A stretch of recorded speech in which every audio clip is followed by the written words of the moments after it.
I felt that same loneliness too. And it was stockpiling, man. I was getting really, really sad. And I wanted to just go lay down in bed and be sad. And I was like, wait a second, hang on.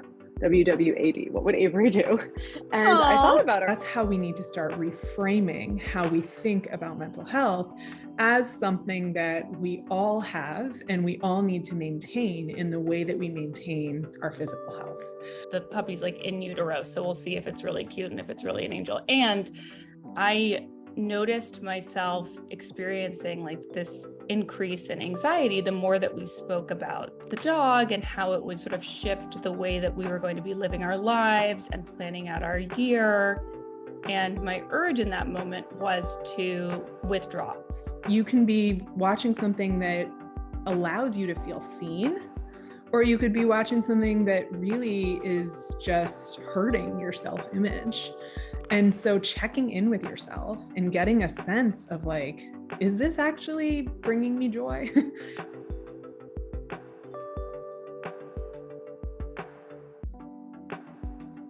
Hello, everyone. Welcome to House on Fire. It's Avery Galliette, pronouns she, her. So excited because we have a really special guest. And I'm going to have Em introduce her, but I will give a sneaky peeky, which is that the guest is actually my cousin. Woo-hoo. Hey y'all, it's me, Emily Hopkins. I use she, her pronouns. And the reason that, hey y'all, it's me, Dr. Emily Hopkins. I use she, her pronouns. And today, after homework review, in light of the fact that May is Mental Health Awareness Month, I'm really, really excited that we have this interview. So go ahead and introduce yourself, Vaughan. Tell us who you are. Hi, everyone. I'm Vaughan Bagley. I am a director of social impact for MTV Entertainment Group. So we oversee MTV, but also VH1, Logo, CMT, Paramount Network. There's 9 different brands and now Showtime, actually. So lots of different audiences across the portfolio. And I'm just really excited to be here today and obviously be with my amazing cousin, Avery, too. We're so happy, and mutual connection here, which I don't know if I'd mentioned previously, is that dear Emily is now a Georgia resident, which I know Georgia is near and dear to your heart. It is awesome. Where in Georgia are you? We are in Atlanta in the Midtown area. Okay, very cool. That's Yeah. awesome. I love Georgia. Yeah. I don't get to go down enough, but next time I'm there, I'll know who to call. Absolutely. So we are going to start with a little bit of homework review, go into our interview. And as we're doing so, I want folks to just call their attention to our most recent episode, Welcome Home Friend, in which we were discussing mindfulness of current emotions. So Em, could you share how you practiced that particular skill between last episode and now? So it's funny that we were talking about the fact that I just recently moved here to Atlanta, Georgia, because my husband went away for business and I was by myself in the apartment and I started to feel really lonely. And that loneliness and sadness started to weigh down on me and my brain was just spiraling out. It was going to, I haven't really made as many social connections here as I want. Like, what if I don't make any friends in Georgia? You know, this is going to really suck. And then I started pulling in things like when I transitioned from undergrad to my first career as an early childhood educator, I felt that same loneliness too. And it was stockpiling, man. I was getting really, really sad. And I wanted to just go lay down in bed and be sad. And I was like, wait a second, hang on. WWAD, what would Avery do? And I thought about our episode. Yeah, I thought about our episode and how, okay, hang on. Maybe instead of, going back to like post-college or projecting into the future, can I just sit with this feeling in this moment? And I did feel like a heaviness in my chest area. I sort of attended to the bodily sensations. And that actually helped me self-validate just by staying with the current feeling and the facts, because makes sense when I've been a resident of a place for just a few months and I'm a working clinician, that I haven't made as many social connections. And that's okay. I can handle this loneliness right now. I can Mm. handle that pain, without getting caught up in the suffering. So it really was helpful. And I did notice a shift. I'm really happy to hear that, and also continually honored by the What Would Avery Do. That moves me beyond words, because you know how much I respect you. I'm having the thought, when we are mindful of the current emotions, we do find that sense of freedom from the intensity of the urge potentially to act on that sense of loneliness, to maybe ruminate further, to wonder, to get caught in that thought spiral.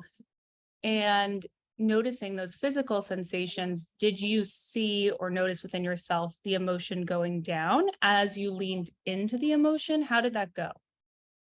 Yeah, so I did, I think I talked about this the first time round, that I've done this with anger before. I'll look at the clock and say, okay, it's 10:16 a.m.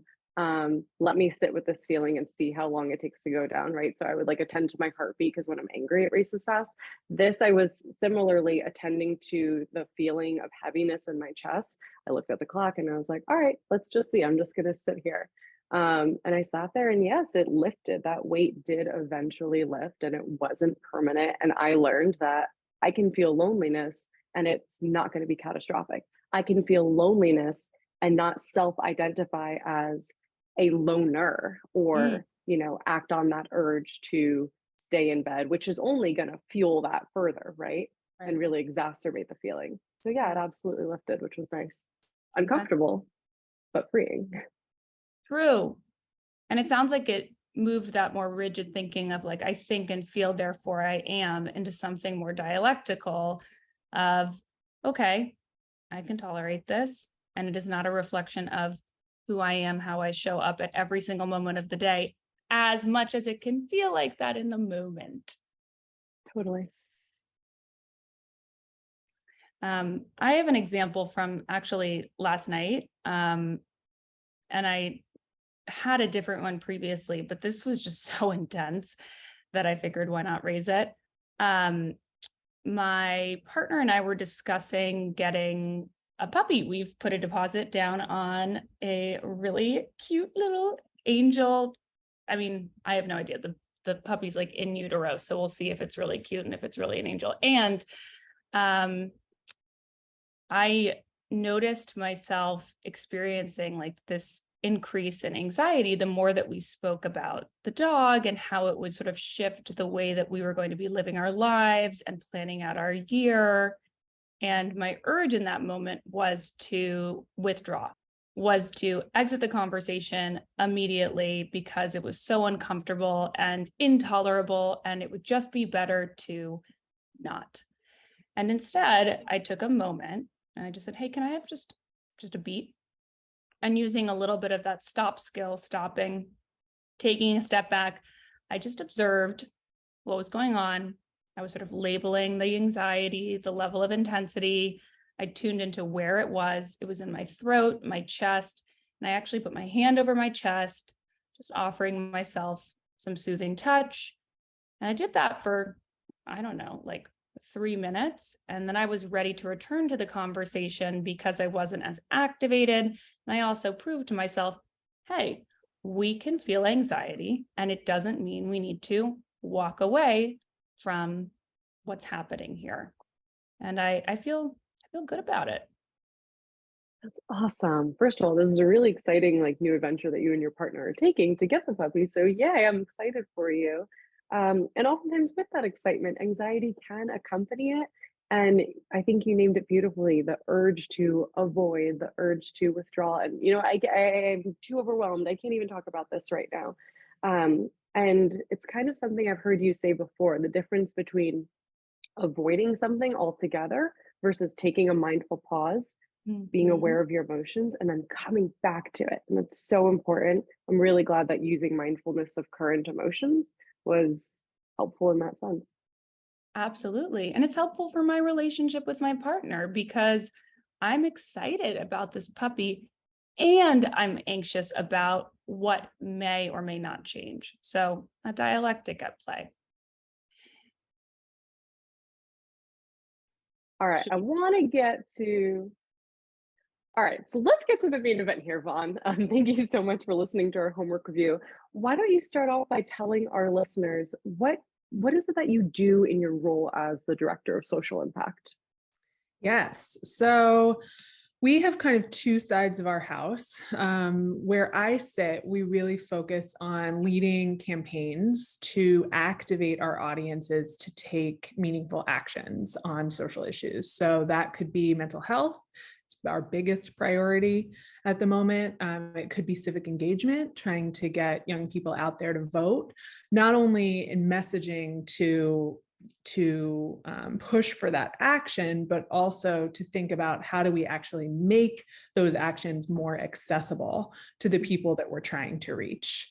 And so we do that in a variety of ways across our digital platforms, across linear or cable, and then also thinking about how can we show up on the ground? What are the ways that we can actually reach the communities directly that we're trying to serve? And in some ways that's grant programs, that's providing resources directly to organizations that are working on the ground, serving various communities. And in other ways, it's more kind of MTV magic, flashy, bigger events and activations that we organize and orchestrate. That's I like awesome. Yeah, I love that too. What inspired you to get involved in this particular role? That's just a really interesting opportunity that you have. Yeah, it is. I mean, so I started my career in the nonprofit sector, and I think at the time I felt like that was at least the most obvious way to have an impact. I've always been looking for like, how do I help people? How do I have an impact on people's lives? And that's where I began. And I ended up at an organization called the Joyful Heart Foundation, which was founded by the Law and Order SVU actress Mariska Hargitay. And while I was there, she started her own production company. And we developed a film called I Am Evidence, which ended up being bought by HBO. I think it's still on there. And it's about the untested rape kit backlog. So the hundreds of thousands of untested rape kits that sit in storage facilities across the country. And we had for a long time been focusing on trying to get laws passed at the state level to mandate the testing and tracking of rape kits. And all of a sudden we had this tool at our disposal, this amazing tool that we could use to actually help people understand the issue in a much more personal way, and to reach them and kind of their sense of empathy by putting a face to the statistics that they were probably already aware of. And it really was the catalyst for that advocacy campaign to be able to change those laws and get people in positions of power to pay attention to the issue.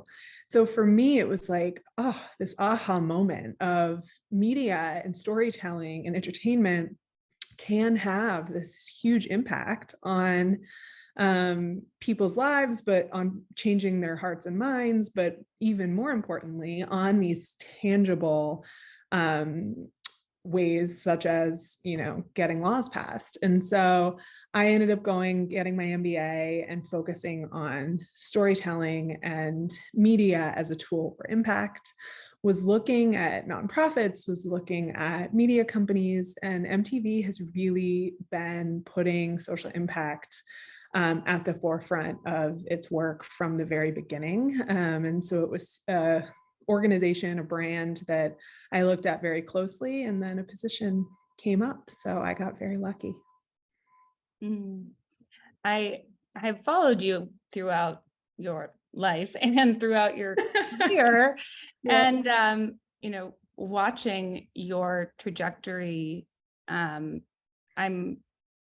just so moved by your statement around media storytelling and the impact that can have on accessibility in terms of then moving into action from individuals and from communities. I think that we were discussing actually before we hit record here that that's a big part of this House on Fire shebang for Emily and I. So I think that that's inspiring to hear that you share that same sentiment. In terms of MTV specifically and mental health, I think about the real world and kind of the history of the real world in uplifting information about the AIDS epidemic. I think mental health has always been, and physical health has always been at the forefront of certain MTV programming. And how has that been prioritized in recent years? How has that evolved? Yes, it's evolved a lot. So about 15 years ago, we started our first mental health campaign. And we decided a few years back, right around the pandemic, that it needed to be revamped. This was something that we needed to really zero in on in a new way for a new modern audience. So we launched in 2021 Mental Health is Health, which is an initiative that I was thinking about it as the two of you were going back and forth earlier, because the real focus of Mental Health is Health is to not just focus on mental health conditions and on crisis moments, but to really change the way that we think about mental health in our culture. Somebody recently, a young leader, said to me, 1 in 5 people will have a moment of crisis in their lifetime, but 5 in 5 people have mental health. And that's what we need. That's how we need to start reframing how we think about mental health as something that we all have and we all need to maintain in the way that we maintain our physical health. So we all think about, oh, we've got to exercise. Oh, I've got to do my yoga today, or whatever it may be. But we're not necessarily thinking, oh, I need to, as you were saying, Avery, take a step back, put my hand on my heart, take a few minutes for myself to really breathe. And, these are all coping mechanisms and resilience building activities that are at our fingertips, but we don't necessarily think about them that way. And so Mental Health is Health is really about reframing that for those that we reach, but also ensuring that they have access to those types of resources, not only to help themselves in those moments along the way so that they're preventing a future moment of crisis, but also to think about how they're talking to or responding to a friend who may be telling them that they're struggling. So that's the other part of the two of you going back and forth and responding to each other. I was thinking, oh my goodness, this is exactly the kind of thing that we are trying to show in our next phase, which is really going to focus on peer support. So we've done a lot of work to shine a light on the ways that you can help yourself.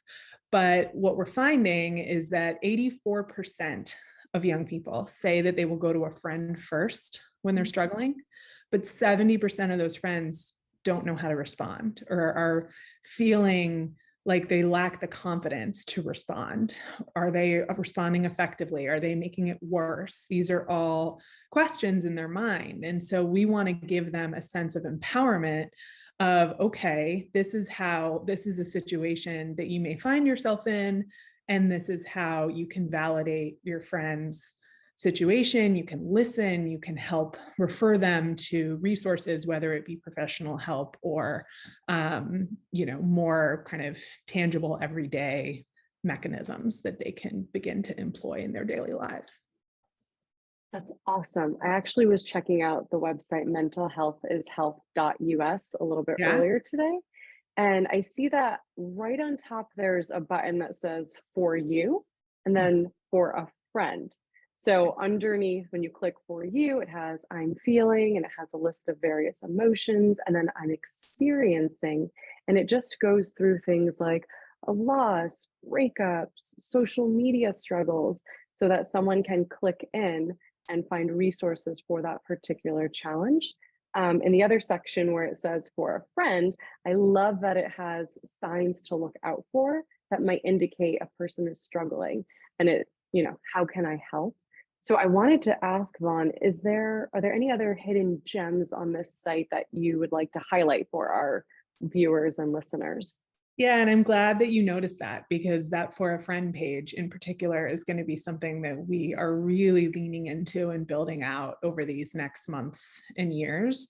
But in addition to those pages, one of the campaigns that we launched this year, and it came out of a big event we did last year at the White House, is a campaign called Hidden Healers, where we are working with 4 young leaders who had this vision for this amazing campaign that focuses on the cultural traditions and practices that we all have and have inherited from our families and our ancestry that we don't necessarily think of as healing activities or actions, but they are. So that could be dance, it could be cooking, it could be music.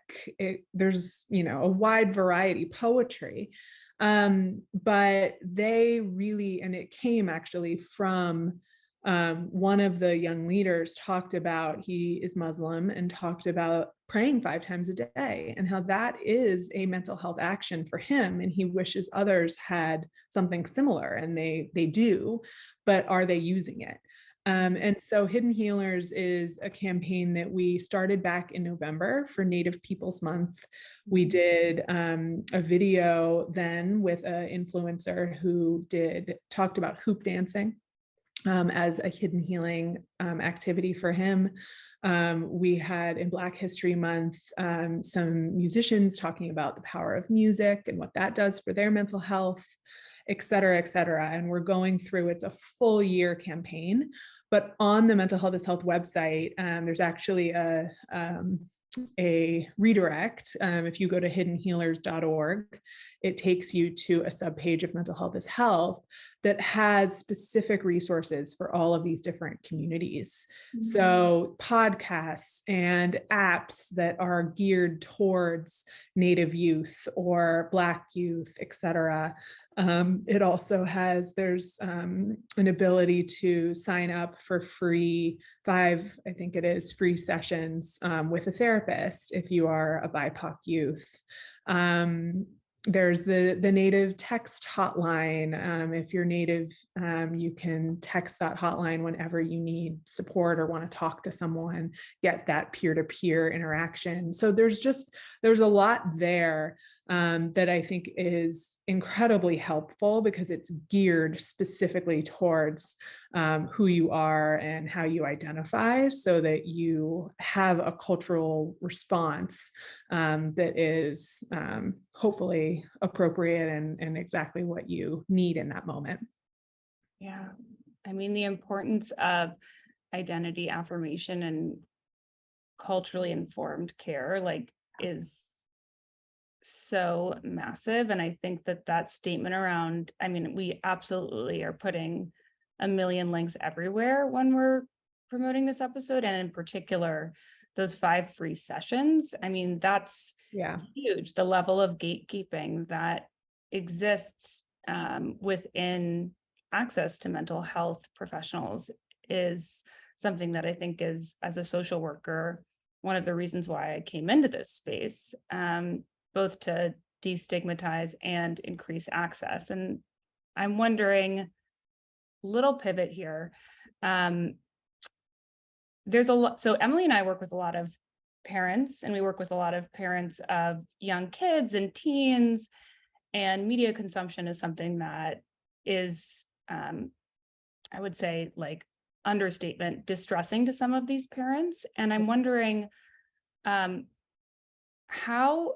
can we frame the role of media in a more effective way in terms of targeting potentially positively mental health? And how does MTV kind of approach this pretty common thought process about media and tech? Definitely. Well, so I think I mentioned at the top, we have kind of 2 sides of our team. So my side is really focused on the campaign work. The other side of our team focuses on content. And that is an incredibly interesting area to sit in right now. And particularly, I think they've done an amazing job being a leader on how mental health is depicted in our stories, because we've seen that what we see in culture really does impact how we behave in life.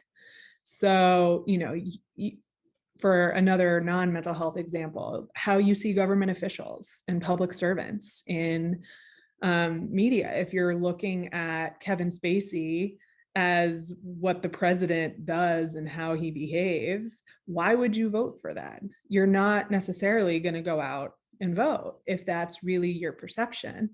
And similarly, how we see mental health conditions, how we see peers talking to each other, these are all ways that we can learn how to react and respond in our lives when similar scenarios or situations arise.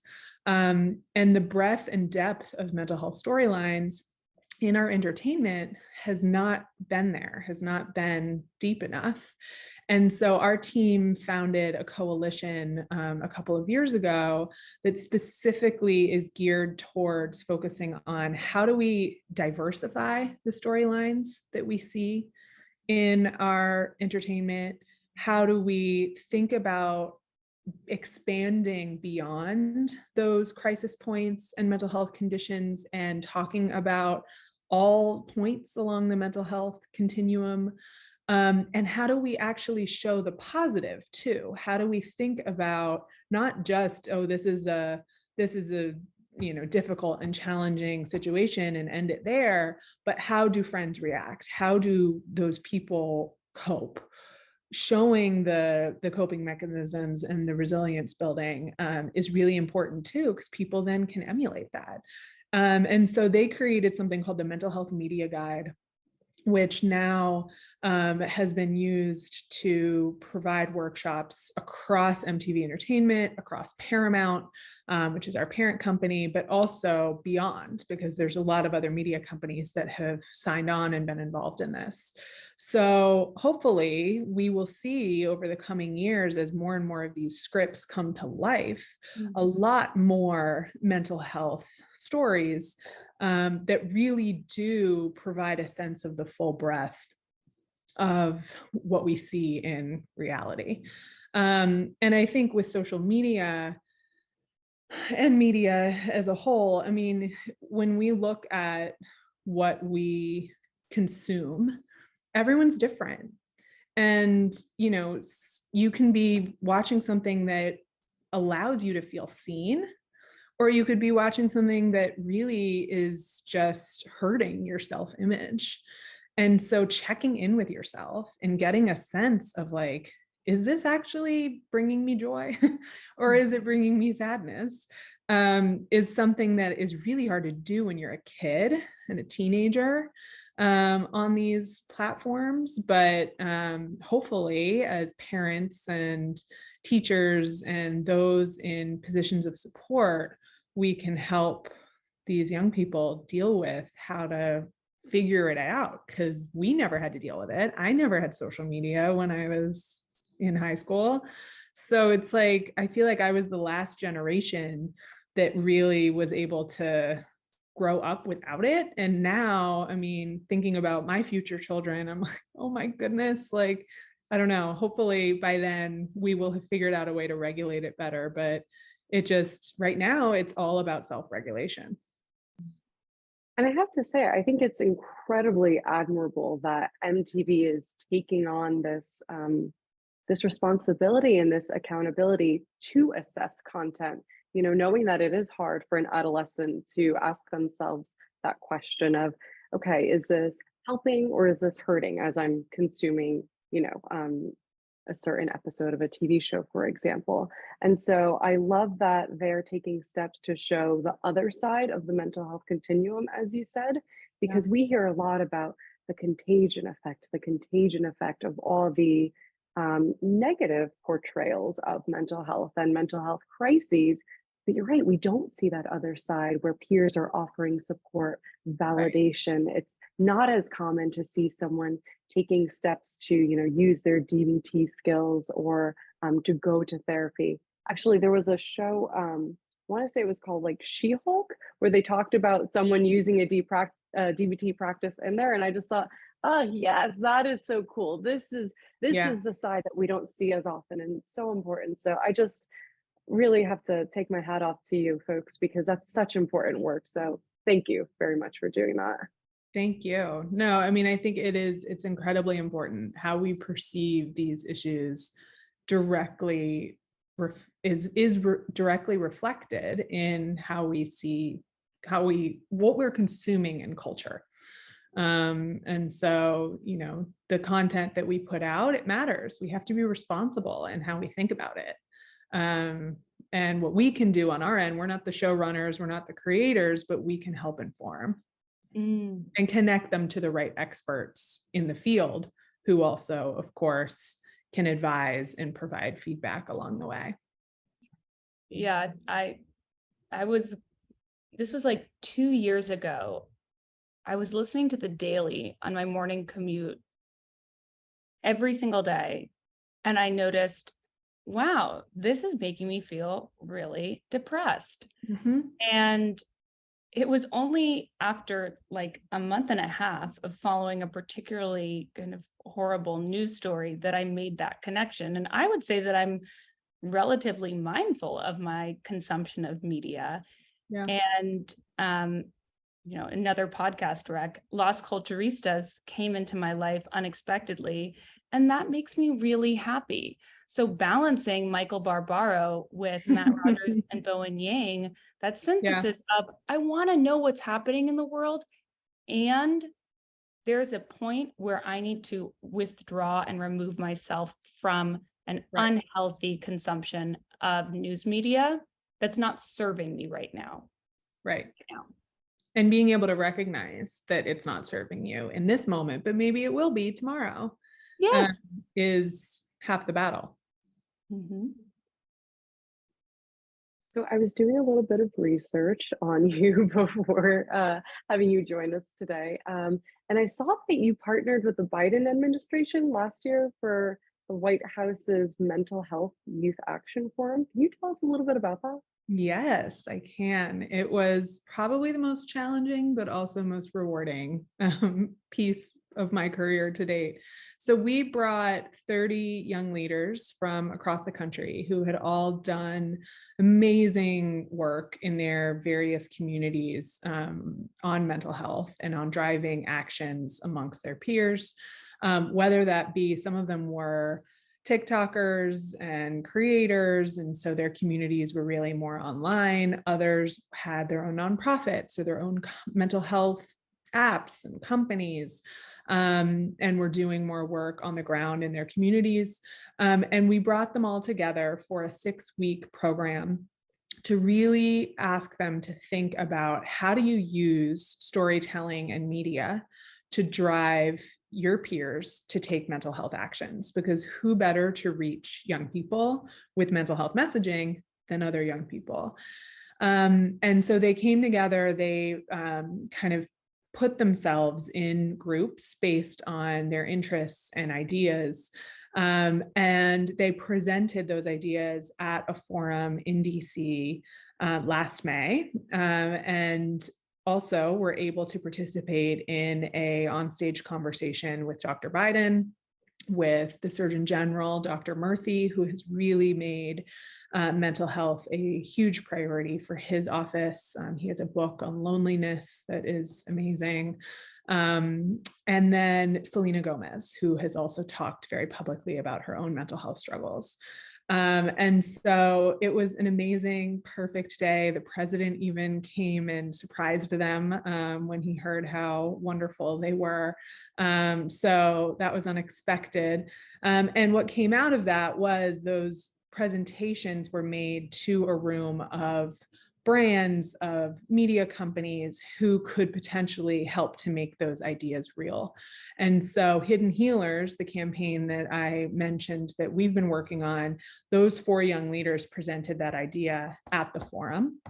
And we then took that forward and have been working hand in hand with them every step of the way to make it, to realize it. And there are a couple of other of the ideas that I know are also in the works with some of our partner brands. So we're really, really excited to be able to actually see ideas come to life that came directly from young people.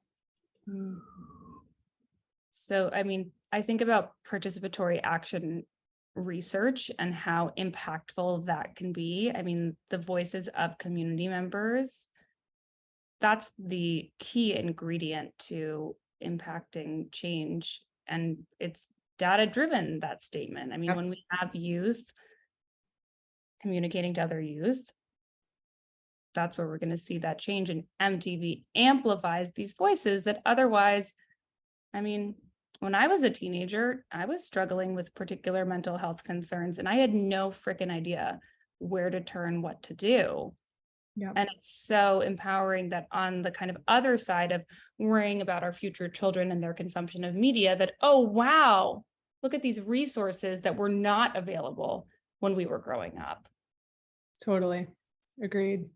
Well, and I think too, I mean, you see so much, particularly, you hear on TikTok, all of these, young people giving advice to other young people on mental health. And some of that is great, but some of it may not be so great. And so to be able to have credible organizations, whether that be nonprofits or media brands that are putting out content that you can trust, I think is also incredibly important, and it shouldn't just come from us. We should be amplifying those other organizations. We should be amplifying the TikTokers that are doing it right too. Like all of those voices matter as part of the conversation. And so using our brands to help to highlight what is, real and good when it comes to resources is something we're constantly trying to figure out how to do better. So Vaughan, I mentioned at the beginning of this episode that May is Mental Health Awareness Month. So can you tell us a little bit about what is Mental Health Action Day? When is it? And how can we celebrate? Yes. So back in 2021, we started talking about our plans for Mental Health Awareness Month and took a step back and thought, are we still at awareness? We should be beyond awareness. We should be at action. And how do we reframe that month, or, how do we reframe in general how our culture thinks about that month and how our culture thinks about mental health? And so we developed Mental Health Action Day, which is the third Thursday of May, this year, May 18th. And in the first year, we had over 1,700 organizations, companies, government agencies from 32 countries participate. So whether that was by putting out actions that their employees could take or their consumers, it was a huge success and it went viral, and obviously it hit a nerve. It was something that people wanted and were looking for those actions and didn't necessarily know where to find them. And so this is the third year. We're now at close to 2,000 organizations participating. And really the ask for organizations is to reach their constituencies with meaningful actions that they can take, and really ask their communities to think about taking an hour, just an hour that day for yourself, for your mental health.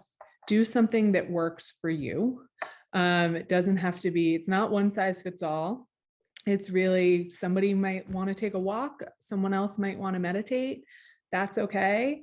But take that hour for yourself on Mental Health Action Day. And so mentalhealthishealth.us, this website that we've been talking about, has a lot of those actions on there. There are so many organizations that provide various actions you can take and thought starters, but that's really the goal of the day, is to take a minute and really think about what are we doing for ourselves and our own mental well-being. I'm excited to celebrate, and I think that we're gonna bring this to the table with our team. I'm wondering how we can, spread this messaging at BPS and to our community beyond that, our peers, our family members.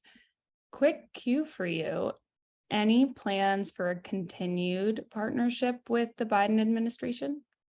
Well, it's funny you should ask. Yes, we are currently working with Vice President Harris's team to develop a event that will take place on Mental Health Action Day in California at a college campus, specifically focused on this peer support area. So how do we think about how we help our friends? How do we find those resources on our campuses? Because so often or campuses or communities for that matter, there are peer support programs there that are available to us, mostly free. And so, how do we access those? But also, how do we ourselves think about how we can better equip ourselves to help friends who may be struggling? And to your point earlier, Emily, how do we identify when a friend may be struggling? And so those are going to be the key themes of this event, where we will bring peer supporters to the stage. We will have talent. We will have Vice President Harris talking about all of the amazing things the Biden administration is doing on mental health and youth mental health specifically. And so we are very excited for the continued collaboration with them and to continue to lift up this issue together. I wanted to prompt a question from Emily to ask. Do you think that we could talk about, and Vaughan, if you're comfortable, I think it'd be interesting to think about what informed your desire to be a helper, not just from career experience or from school, an anecdote, if you're comfortable sharing. Yeah, sure. I don't know how to phrase the question, but Emily, if you think we could splice it at the beginning. Yeah. Yep. So I'm happy to do that. And then Avery, I think for homework, the homework is for us as House on Fire people to participate in Mental Health Action Day, and then we'll keep our listeners posted on how they can participate. Love that. Cool.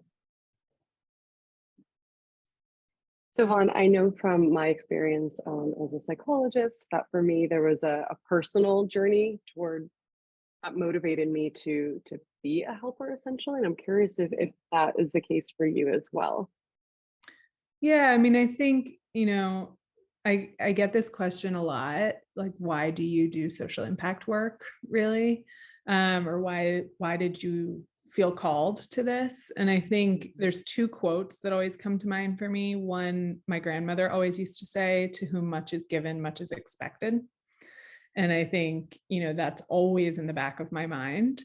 But also when I worked back in 2016 for the Hillary Clinton campaign, and there's a Methodist teaching that she would hearken back to quite often, that says, "Do all the good you can in all the ways you can for all the people you can."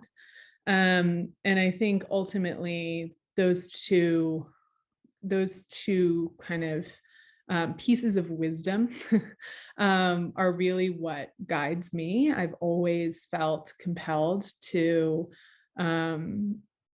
serve in some way. And, it hasn't always been on mental health. There's a lot of other issues that I have, felt connected to and wanted to help shine a light on along the way. And I think it's tough because you never know what is the best way to go about that.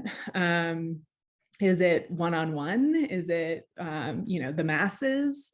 Those are all kind of areas that you, or at least I, continue to struggle with, is like, are you really having an impact? Is what you're doing, does it really matter?